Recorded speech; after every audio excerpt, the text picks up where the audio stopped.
el sarcófago de plata. Las figuras que aparecían en aquel sarcófago mostraban la fabulosa anatomía de lo inexistente. ¿Qué arqueólogo hubiese resistido a la tentación de profanar y desvelar su secreto milenario?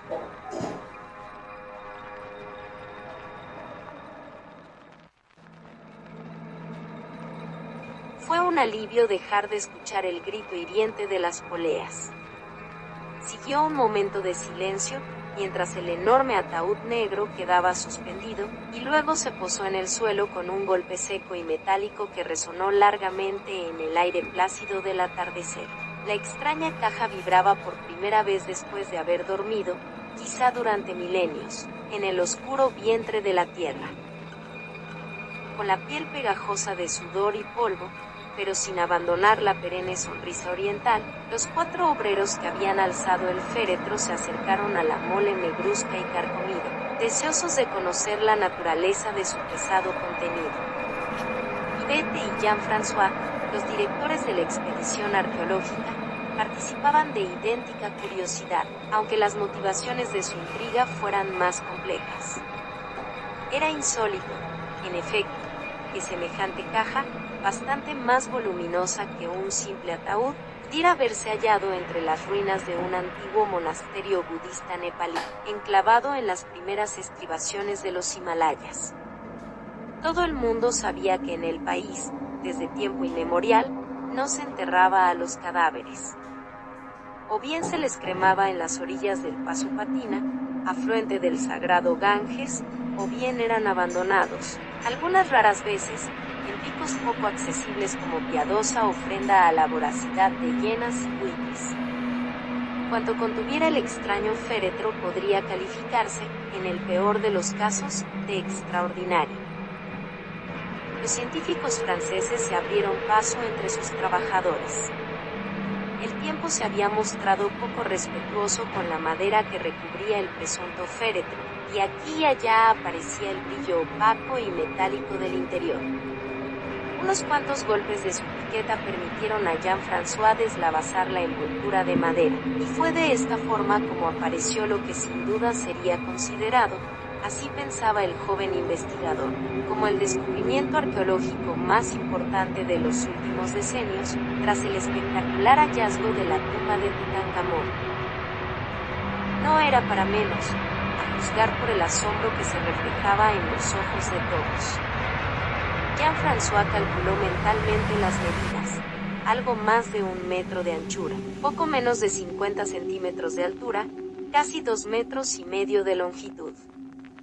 Pero lo excesivo de las dimensiones, desproporcionadas para contener un cadáver normal, no era el dato que causaba mayor impresión.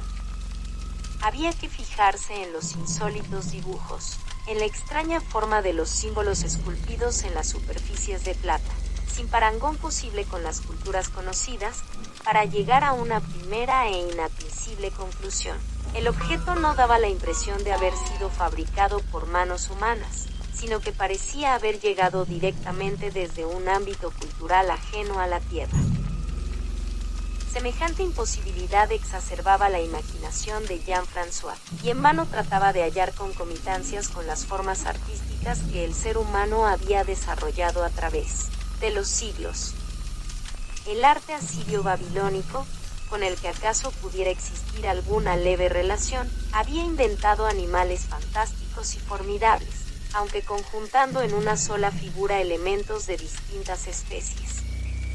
Pero los animales que aparecían en aquel friso argentino mostraban la fabulosa anatomía de lo inexistente, brazos como raíces atormentadas, troncos espinosos y retorcidos, cabezas de ojos innumerables y extrañas aberturas longitudinales cuya función vital era imposible concebir.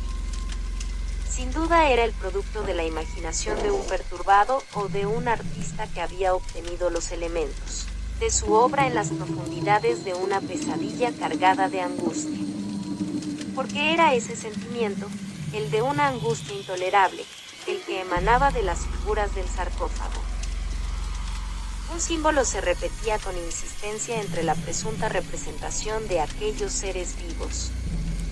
Era un triángulo con el pico hacia abajo, en cuyo centro figuraba la imagen de una cabeza, esta sí perfectamente humana, aunque con la rara particularidad de estar invertida.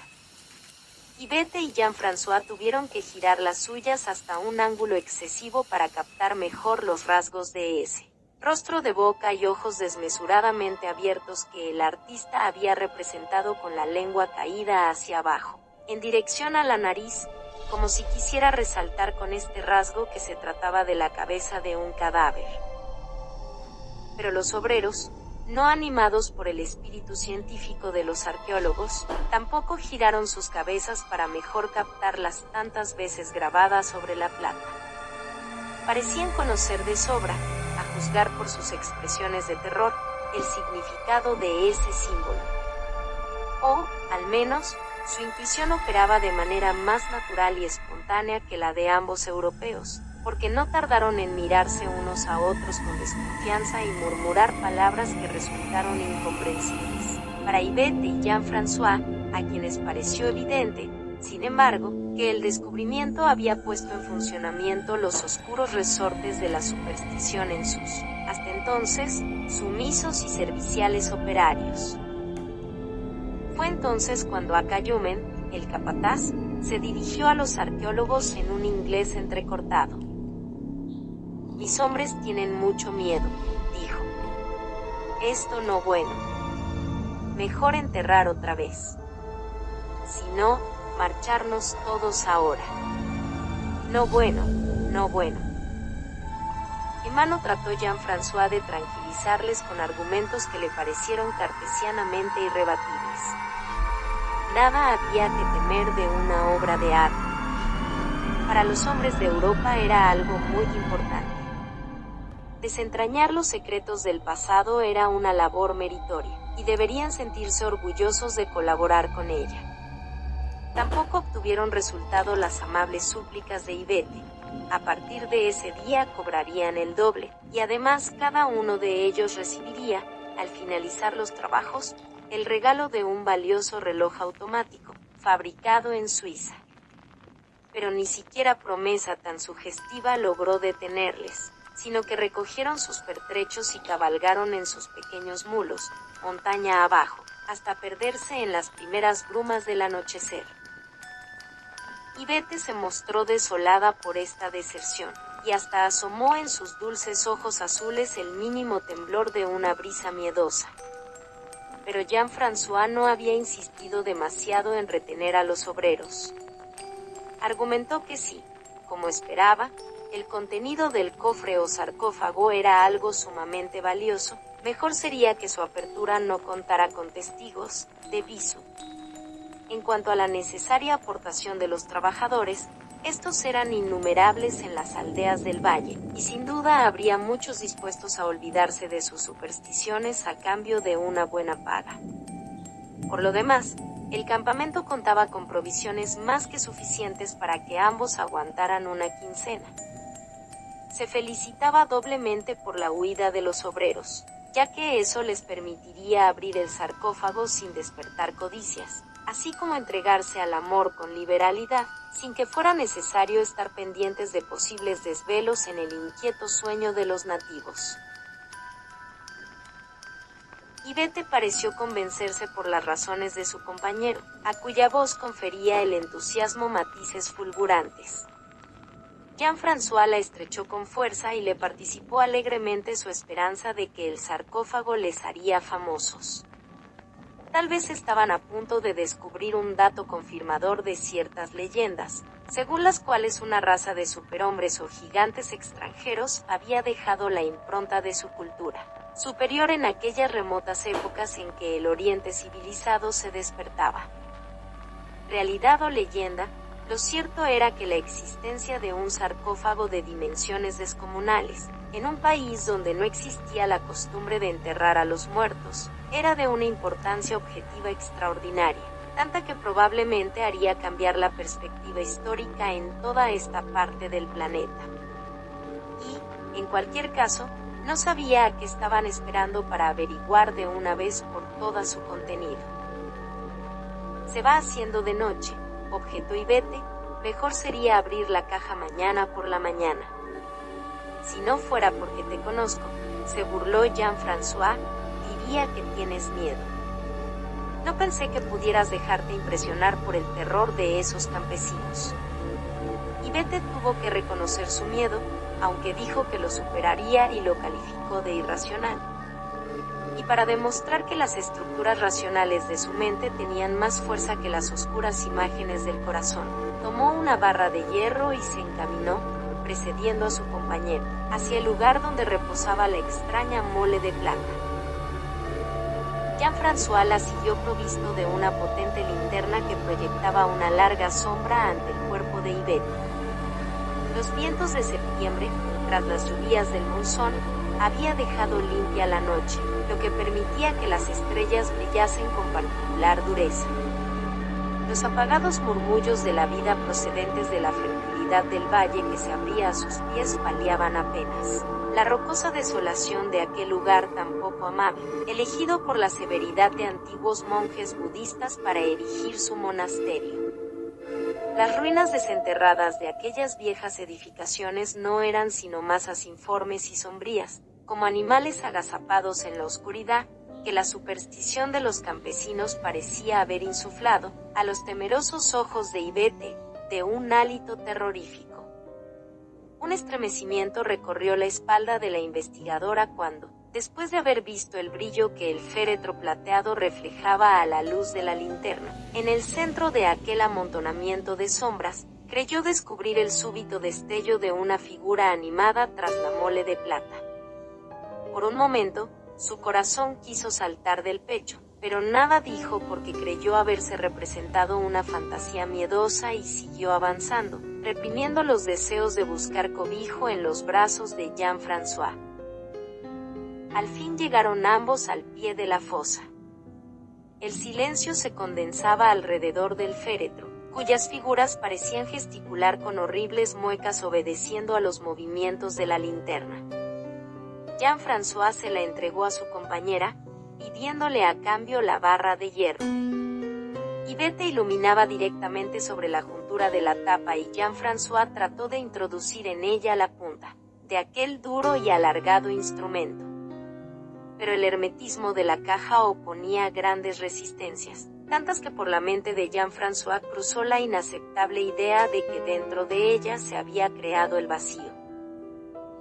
Yvette observaba con creciente inquietud los movimientos del arqueólogo, mientras experimentaba la penosa impresión de que alguien la miraba fijamente a sus espaldas. A nadie vio cuando impulsivamente se dio la vuelta. Jean-François, mientras tanto, redoblaba sus esfuerzos sin obtener resultado. Jadeaba sin cesar y gruesos goterones le perlaban la frente, pero la tapa no ofrecía punto alguno desde donde vencer su milenaria virginidad. Al fin descargó un golpe rabioso y el milagro se produjo. La resistencia de la tapa fue levemente vencida cerca de un ángulo, y Jean-François pudo accionar la barra a modo de palanca, de tal manera que la tapa se abrió por completo. Creyeron oír entonces una especie de susurro o gemido prolongado, que cabría atribuir a la entrada del aire en el interior de la caja, pero a Yvette se le heló la sangre al escucharlo. Tal era la similitud del raro fenómeno acústico con la voz humana. La exaltada imaginación de Yvette creyó percibir un hálito infecto, la sombra de una sombra desplazándose por el aire desde el nicho abierto. Pero nada dijo a su compañero, pese a que una creciente repulsión le impedía mirar el interior del sarcófago. Jean-François la vio con los ojos extraviados, quieta como una estatua a no ser por el creciente temblor de la mano que sostenía la linterna y que se comunicaba, a la luz que despedía. Pese a lo cual pudo Jean-François contemplar el interior del cofre, no había nada. Solo una superficie plateada, brillante, que parecía haber sido acabada de pulir. El descubrimiento les dejó estupefactos, pero la vacuidad del interior del cofre provocó en Yvette un suspiro de alivio. Jean-François, por su parte, sintió sobre sus espaldas todo el peso de la desilusión. Podía haber esperado cualquier cosa menos eso. Su cerebro se convirtió en un semillero de preguntas sin respuesta posible. ¿Quién, cuándo, con qué finalidad había enterrado un sarcófago vacío? ¿Qué significaban los dibujos? ¿Por qué habían huido los campesinos? No lo entiendo. No lo entiendo. No hay nada que entender, Jean-François. Las cosas son como son, nada más. El destino se complacía en jugar con ellos un extraño juego, pero ambos ignoraban las reglas y el propósito del mismo. El fantasma del abatimiento se cernió sobre sus cabezas. Nada exasperaba tanto a Jean-François como el esfuerzo inútil. Aunque, bien pensado, no había sido tan inútil, ya que el descubrimiento del féretro poseía un valor en sí mismo, pese a estar vacío. Así se lo comunicó a Yvette, y de esta obtuvo la siguiente respuesta. Del féretro no sabemos nada, pero eso mismo es lo que le da importancia. Tanta, que lo mejor sería suspender de momento las excavaciones. Ya llevamos mucho tiempo aquí, y en París el otoño es delicioso. Le pareció que un eco burlón repetía, con voz distinta a la suya, sus mismas palabras. Pero de nuevo se guardó de expresar sus absurdos temores. En vez de ello, se aferró a la cintura de Jean-François, buscando en ella refugio frente a las tinieblas de una noche en la que parecían reproducirse los terrores de su infancia. Al fin dijo: «Lo siento. Sé que debería sobreponerme, pero tengo miedo. No me preguntes de qué, porque no lo sé. Pero preferiría pasar la noche en un poblado del valle. Al fin y al cabo, nadie va a venir a robarnos el féretro. No estoy tan seguro. Por favor, Jean-François, vámonos de aquí. Podemos regresar mañana, de día. Tengo una hermosa pistola, Yvette. Y pensaba que mi presencia todavía te inspiraba alguna confianza». No insistió Yvette, y al fin entraron en la espaciosa tienda de campaña. Una vez allí, acogida por la familiaridad del recinto, sus temores comenzaron a disiparse, y le pidió perdón por ellos a Jean-François. «Está bien, Yvette. Es natural un poco de nerviosismo después de todo lo que ha pasado. Mañana veremos las cosas más claras. Y ahora, lo mejor que podemos hacer es dormir». Cada cual buscó el descanso en su camastro, y Jean-François apagó el quinqué que separaba a ambos lechos. No tardó Yvette en advertir, por la afanosa respiración de su compañero, que éste acababa de dormirse. Con los nervios de punta y atenta al menor ruido, Yvette tardó bastante en conciliar el sueño, y cuando al fin llegó, rozó apenas sus sienes, visitándola solo unos momentos. Porque escuchó un ruido sutil en la puerta de la tienda y sus párpados se alzaron de inmediato, como impulsados por sendos resortes. El miedo cedió a la sorpresa, esta a la estupefacción. Tras el asombro, le invadió una oleada de embeleso. Un cúmulo de emociones contradictorias se sucedió en unos pocos segundos. La figura que había levantado la lona y entrado en la tienda fue gratamente reconocida por Yvette. Parecía tratarse de Rama, un muchacho de 16 años que había trabajado en las excavaciones y con el que, a espaldas de Jean-François, intercambió miradas de lujuria.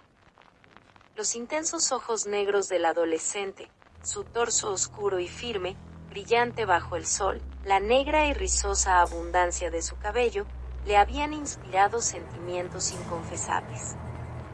Recordó cuando, como por descuido, se rozaron sus hombros y un agudo estremecimiento surgió, fogoso, de su bajo vientre.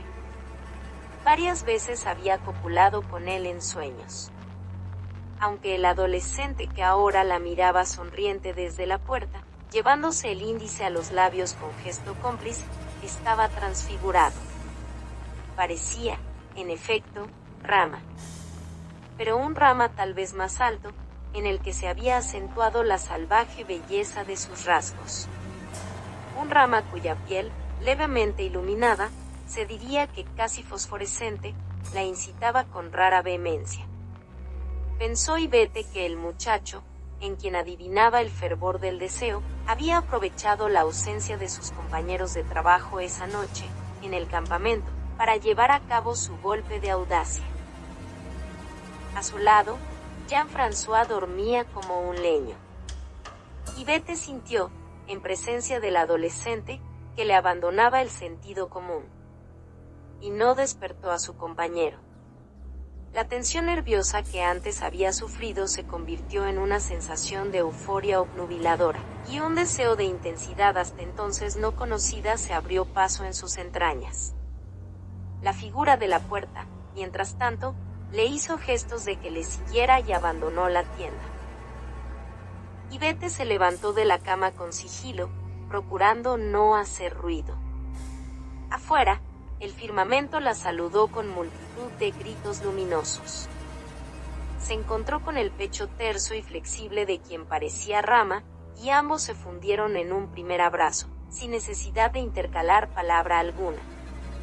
Comprobó entre sus muslos la erección del sexo del muchacho, apenas cubierto por un taparrabos. Sobre los hombros desnudos de la figura pendía una especie de manta negra. Sintió en la lengua la tibia morbidez de aquellos labios tan secretamente deseados, y sus pechos fueron acariciados con exquisita sabiduría. A partir de entonces renunció por completo a la lucidez, y aferrada al talle de su silencioso acompañante, se dejó conducir hacia donde él quisiera. Un oscuro sentimiento, pronto acallado, pugnó sin embargo por revelarse cuando comprobó que la figura se encaminaba al féretro de plata, sin duda con la intención de convertirlo en tálamo. Pero fue más intensa que ese sentimiento la fascinación suscitada por la rara belleza del adolescente, quien caminaba suave, grácilmente, como si sus pies no llegaran a tocar el suelo. Fue el efecto de esa fascinación lo que hizo que Ivete mirara el temido féretro con ojos nuevos, hasta llegar a parecerle un deslumbrante lecho nupcial. La figura desnudó su espalda de la manta negra, y los ojos de Ivete admiraron, codiciosos, la perfección de un cuerpo que pronto iba a ser suyo. Acto seguido, con la elegancia de un felino, extendió la manta sobre la pulida superficie interior del féretro y se introdujo en él, esperándola. El deseo hizo que a Ivete le parecieran volcanes diminutos todos los poros de su piel, y se liberó de su escasa ropa con gozosa satisfacción. Sus pechos, enhiestos, provocaban oleadas de lujuria en el aire de la noche, e Ivete sintió como si manos invisibles los acariciasen mientras se dirigía al interior del ataúd. Pero eran las caricias de quien parecía Rama las que deseaba Ivete. Encontró el calor de su cuerpo en el fondo del féretro, sobre la manta negra. Vivió un instante de placer intensísimo, mientras aquel ser ahora claramente fosforescente la estrechaba más y más en sus brazos.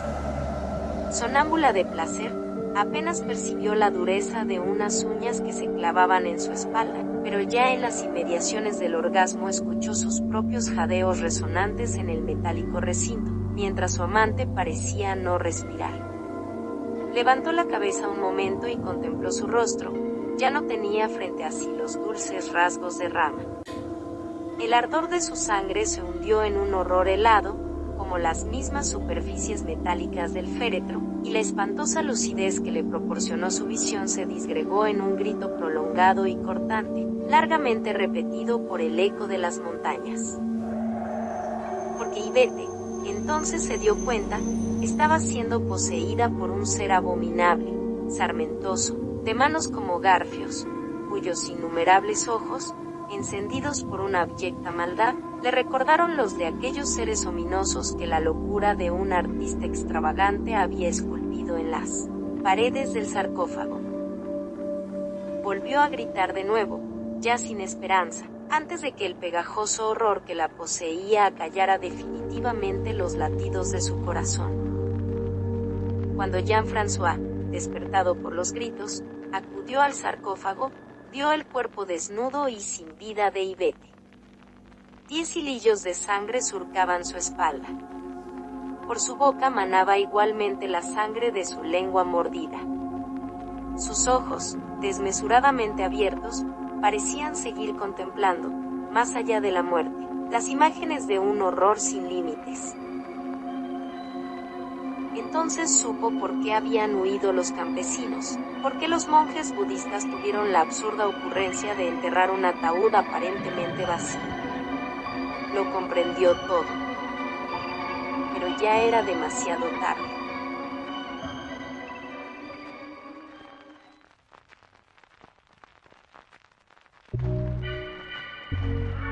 Roy Dan. El sarcófago de plata. No olviden suscribirse y activar la campana, con el fin de poder seguir generando contenido y poder seguir brindándoles más audiolibros.